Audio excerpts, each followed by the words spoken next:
Hi, I'm Marshall Hughes, and welcome back to the Logistics Technology Decision Making Mind Map video series. This is video 4, where we talk about timing, which is, as most of you in logistics know, is one of the most critical things we deal with. So, timing encompasses a bunch of different areas: tactical, strategic, short, and long term. And I've put them all into one sort of area because the decisions are quite similar. And the things we have to consider first is, what's the plan? So when you're doing anything with technology, like any other business decision, are you building a shed? Are you opening new offices? Are you producing new products? There's got to be some sort of plan. So where does the timing of the decision that you're currently in fit in with that master plan? Is there going to be the capacity within the business to implement if you're doing it at a time when a whole bunch of other departments are doing a whole bunch of different things as well?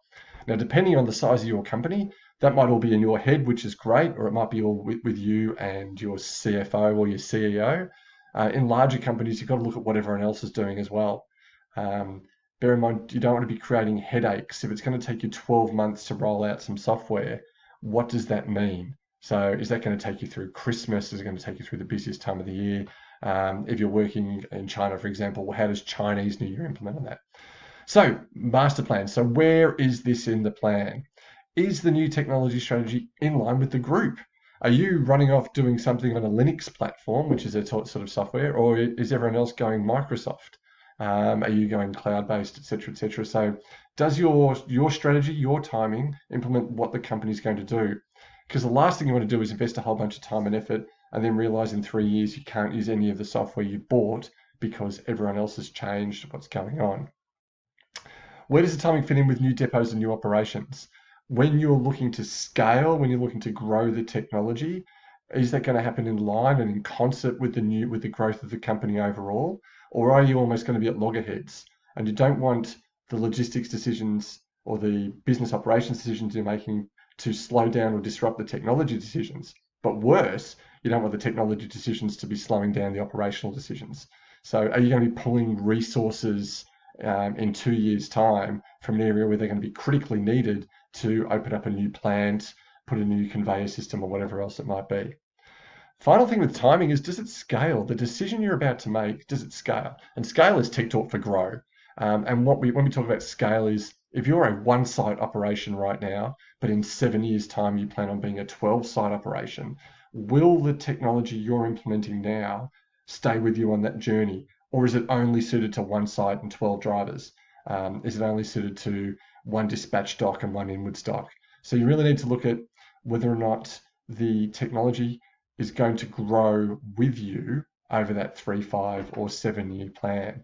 And if it doesn't scale, if it's just a short-term fix, or it's just to get you to the next step, that's fine, but you've got to have a plan as to what happens in 3 years when you need to take that next step. Bearing in mind that the bigger your organization, like any change, the more expensive and complex the software gets or the hardware gets. When we're talking long term, you've got to look at this planned obsolescence factor, in particular with mobile technology, where it's not the vendor that's deciding on the obsolescence, it's often the government saying that we're going to roll out 5G and we're going to dump 2G, we're going to start using this technology, we're going to mandate for certain things to happen, we're going to introduce some new OHS and whatever else. So the planned obsolescence can sometimes be a result of decisions outside. But sometimes vendors are just being cheeky as well. If they've had a lot of success globally and the last place they roll out is in your market, are you already at the tail end of a technology cycle, which means you might run out of support and a whole bunch of other things. In fact, we talk about support a lot in a couple of sessions. So just be aware of what the lifetime is of the decision you're making and compare it to where you want to be. And just make a decision. Sometimes it's fine to make a decision that something that's only going to last you 18 months or 3 years, if that's all you're going to need that particular solution for, because you know in 5 years' time, you're going to make a quantum leap to a completely new set of rules and a different sort of business as you grow. That's your long-term stuff. Short-term, you'll look at crisis events. So sometimes we introduce technology because we have no choice. And a really good example of this would be currently under the COVID regime. companies that never considered video conferencing have suddenly had to introduce video conferencing because no one's in the same room as one another. So this is where a crisis event says, okay, we've just got to implement something right now. How do we do this? You still have to go through the steps we've gone through, but obviously on a much truncated time frame. There's good examples here where you can use a bit of free software to sort of get you through. And it might be where you just look to put something in today. It might be, well, we're already using G Suite, let's use Google Hangouts. So we're already using Microsoft, let's use Teams. So you can drum something in straight away. And then sort of once you can catch your breath, you can decide whether this is a short or a long-term solution or fix. Don't be too hard on yourself when you're making decisions under pressure that the decision wasn't the best for the company in the long term, because that wasn't your job then. Obviously, your job was to get through the next week, month, or 3 months. So crisis events are interesting. Also, just have to be wary there of vendors taking advantage. So just ensure that someone else is working with you on it so that you don't try and plug holes and then realize that maybe the solution wouldn't fit at all. Some software and some hardware can be implemented literally within 24, 48 hours, which is quite handy. But again, just be a little bit careful when you're doing that, that it's in the best interest of the company overall. You probably don't have time to breathe, that's what I was going to say. The other thing is, and then finally, once you've decided to make the decision, you're looking at a bigger picture, you'll look at tactical timing. And when I'm talking about tactical timing, I'm talking about the actual timing of the decision as you go through. And this is something the vendor will help you with and your own internal people will help you with. One of the decisions to make is it a quiet time of year or a busy time of year?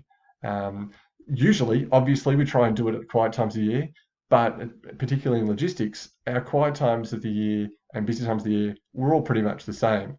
So sure, no one wants to implement this before Christmas, but maybe that's the best time because no one else is implementing it before Christmas and we might get a better run at the vendors. We might have a little bit of capacity.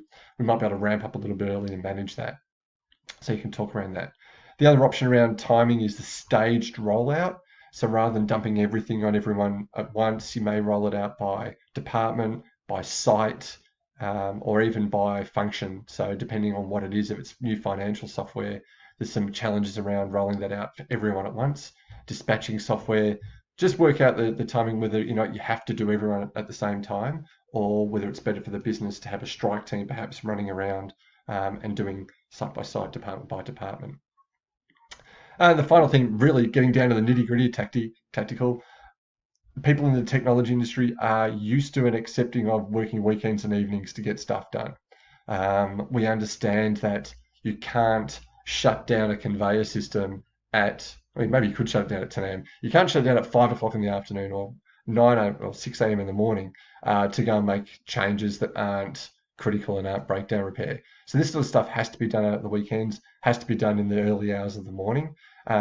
Just make sure that when you're putting everything together, the people you're talking to understand the industry we're in, that the industry doesn't have the same capability just to park everything and switch everything off for 2 weeks. So they're going to have to do these things at odd hours, after hours, and they're going to have to work hard to make it happen. So timing is critical. The challenge around timing is that sometimes that's all anyone else sees of your change, when you did it and how quickly you did it. So as you're going through the decision making, just remember that we need to take all the stakeholders into account, be acknowledging of everyone from a tactical and from a strategic point of view, and the timing should go okay. Anyway, so this is the timing session coming to an end. The next one, we talk about which tech to use. So that's a little bit of a challenge around that one. As always, you can find me at askmarsh.com. I'm happy to set up a free strategy session where we can talk about your company's unique needs and see what options are available to you. Talk to you soon. Bye-bye.